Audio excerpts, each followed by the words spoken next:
पृथ्वी के वायुमंडल के बाहर इंसान जिंदा नहीं रह सकता, लेकिन वायुमंडल के बाहर भी एक ऐसी जगह है जहां ये पॉसिबल है। क्यों, चौंक गए ना? तो क्या आप भी उस जगह के बारे में जानना चाहते हैं? तो चलिए आज आपको लेकर चलते हैं अंतरिक्ष के सफर पर। पृथ्वी के वायुमंडल के बाहर इंसान का जिंदा रहना मुमकिन नहीं है, लेकिन वायुमंडल के बाहर भी एक जगह है जहां इंसान जिंदा रह सकता है, और वो है इंटरनेशनल स्पेस स्टेशन, जिसको हम शॉर्ट में ISS भी कहते हैं।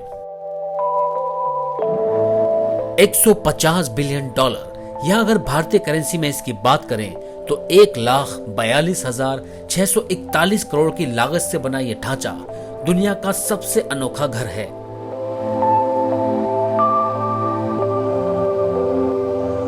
पृथ्वी से अंतरिक्ष तक पहुंचने के लिए हमें 100 किलोमीटर का रास्ता तय करना होता है, वहीं ISS पहुंचने के लिए हमें 402 किलोमीटर का रास्ता तय करना होता है। इंसान बिना खाने के 3 हफ्ते जिंदा रह सकता है, बिना पानी के 3 दिन और बिना हवा के सिर्फ 3 मिनट। इसलिए अंतरिक्ष में जीवन को कायम रखना बेहद मुश्किल काम है, क्योंकि वह ना हवा है, ना पानी और ना ही खाना। इंटरनेशनल स्पेस स्टेशन लगभग 28,000 प्रति घंटे की रफ्तार से पृथ्वी का चक्कर लगाता है, और पृथ्वी का एक चक्कर पूरा करने में उसे 90 मिनट का समय लगता है। भारत से अमेरिका की दूरी लगभग 13,500 किलोमीटर है, और हमें अमेरिका आने जाने में लगभग 36 घंटे हवाई जहाज में बिताने होते हैं। और इंटरनेशनल स्पेस स्टेशन ये दूरी सिर्फ 15 से 20 मिनट में पूरी करता है। ISS की स्पीड का अंदाजा इसी बात से लगाया जा सकता है।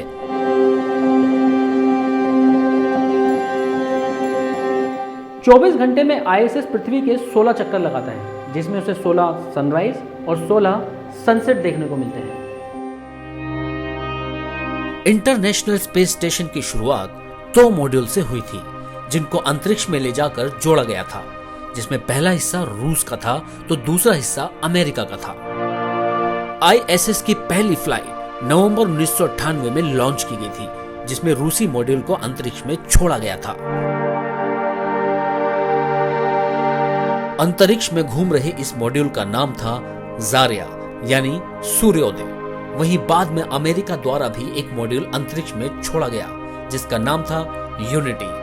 बाद में यही दोनों मॉड्यूल अंतरिक्ष में एक साथ डॉक हुए, यानी इन दोनों को एक साथ जोड़ा गया।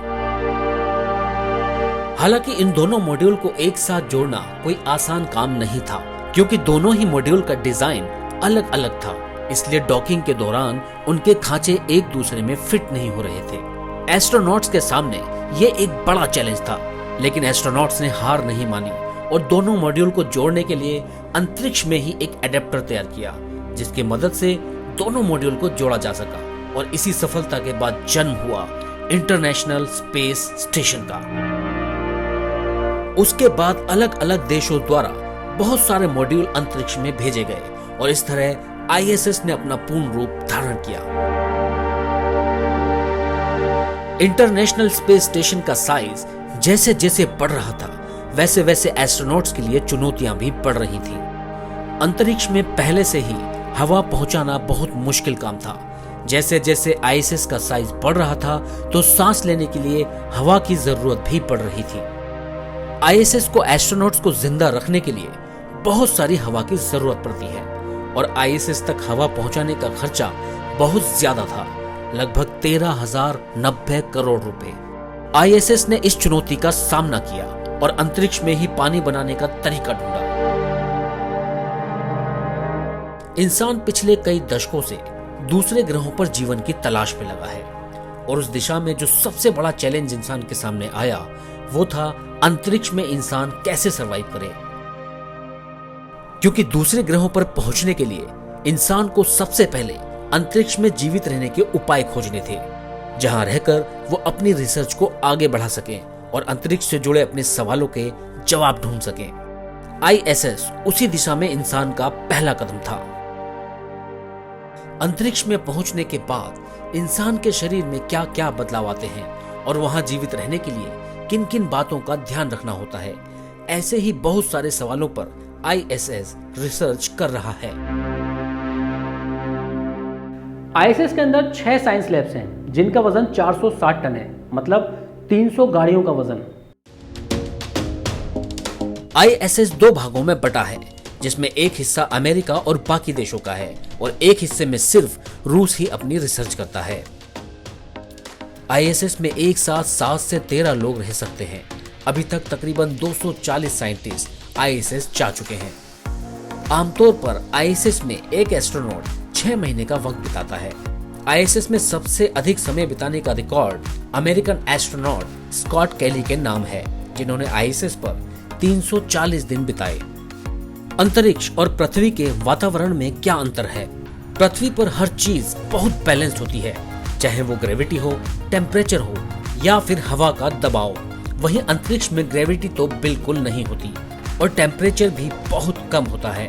इसलिए ISS में हवा का दबाव, टेम्परेचर और बाकी सभी चीजों को मेंटेन करके रखना होता है ताकि ISS का माहौल जीवित रहने योग्य बन सके। ISS में रहने वाले एस्ट्रोनॉट अक्सर ISS के बाहरी पुर्जों को मेंटेन रखने के लिए ISS से बाहर आते हैं और खुद को एक रस्सी से बांध कर रखते हैं। इस प्रक्रिया को स्पेस वॉक कहा जाता है। ISS के अंदर 0 ग्रेविटी होती है, इसलिए एस्ट्रोनॉट को एक जगह से दूसरी जगह जाने के लिए हवा में तैरकर जाना होता है। और जब एस्ट्रोनॉट सोते हैं तो खुद को किसी बेल्ट जैसी चीज से बांध कर सोते हैं ताकि उनका शरीर एक जगह पर स्थिर रह सके। इसी तरह एस्ट्रोनॉट्स को मल त्यागने के लिए वैक्यूम मशीन का इस्तेमाल करना होता है ताकि मल अपने स्थान पर ही जाकर इकट्ठा हो सके। ISS के अंदर हर एस्ट्रोनॉट को रोजाना 2 घंटे एक्सरसाइज करना बेहद जरूरी है ताकि वो अपने शरीर को नॉर्मल रख सके। ISS को 15 देश की एजेंसीज मिलकर चलाती हैं, जैसे कि अमेरिका, रूस, जापान, कनाडा और यूरोपियन स्पेस एजेंसी के 11 देश। ब्राजील 2007 में इस संधि से बाहर हो गया।